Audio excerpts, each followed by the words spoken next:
I never considered myself the suspicious type. Trust was something I offered freely, maybe too freely, because I believed that if you had to monitor love, it probably wasn't love anymore. My name is Rowan Hale.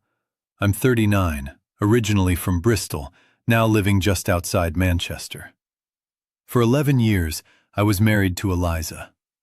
We met in our late 20s, when ambition still felt romantic and exhaustion hadn't yet settled into our bones. She was sharp, expressive, the kind of woman who could hold a room without raising her voice. I was quieter, steady, predictable in the ways that made life feel safe. She once told me that calm was what drew her to me. I built a life around that promise. For a long time, it worked. We had routines that felt intimate rather than stale.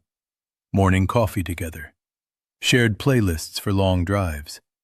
Texts that didn't need emojis to feel warm. But somewhere along the way, warmth turned into politeness. Politeness turned into distance.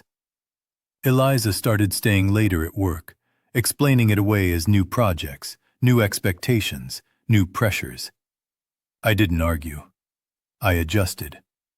I made dinners quieter, asked fewer questions.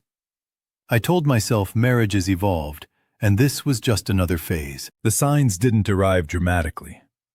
They came as absences. Her phone angled away from me. Passwords changed casually like it was no big deal. A sudden interest in fitness classes that didn't match her schedule.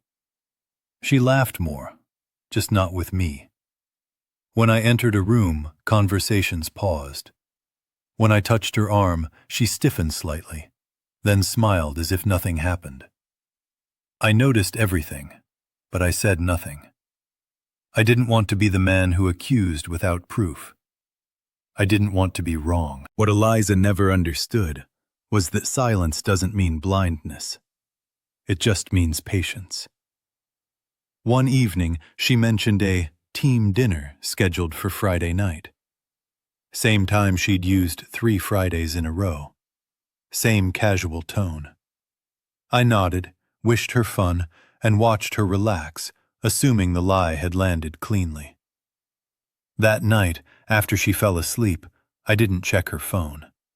I checked our shared tablet, the one she forgot still synced to her calendar. There it was, plain and careless. Dinner reservation. 2 guests. Under a name I didn't recognize. Adrian Mercer. I didn't confront her. I didn't spiral. I booked a table at the same restaurant an hour earlier. Window seat. Clear view of the entrance. I dressed simply, the way I always did, because I wasn't trying to make a point. I was trying to finish something I'd been carrying quietly for months. When Friday came, Eliza kissed my cheek before leaving, already distracted. I waited 10 minutes, then drove myself. Sitting there alone, I felt strangely calm. Not numb. Clear. When they walked in together, I recognized him immediately. Confident posture, easy smile.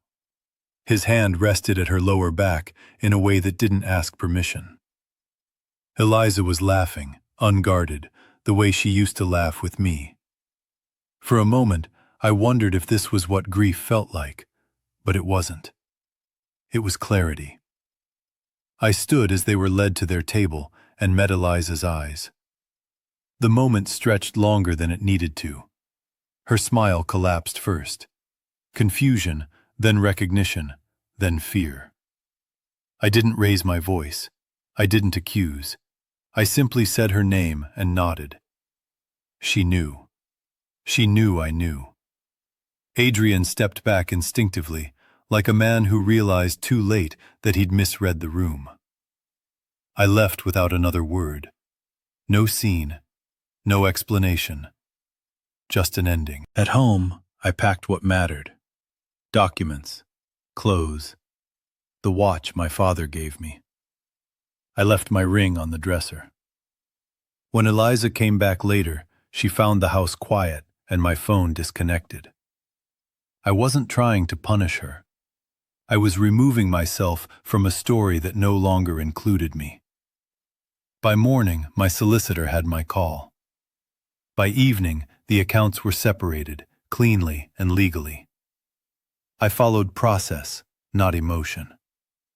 Eliza tried to reach me through friends, through family, through apologies that arrived too late to matter. She said it was a mistake, that it didn't mean anything, that she thought I didn't notice, didn't care, didn't see her drifting. She was wrong about one thing. I saw everything. I just refused to beg for honesty from someone who chose secrecy. Walking away wasn't dramatic. It was quiet, deliberate, and final. People assume revenge has to be loud to be effective. They're wrong. Sometimes the most unsettling thing you can do is leave with dignity intact. I didn't win because she lost. I won because I stopped lying to myself. She thought I was clueless. The truth is, I was just patient enough to wait until the moment I could leave without looking back.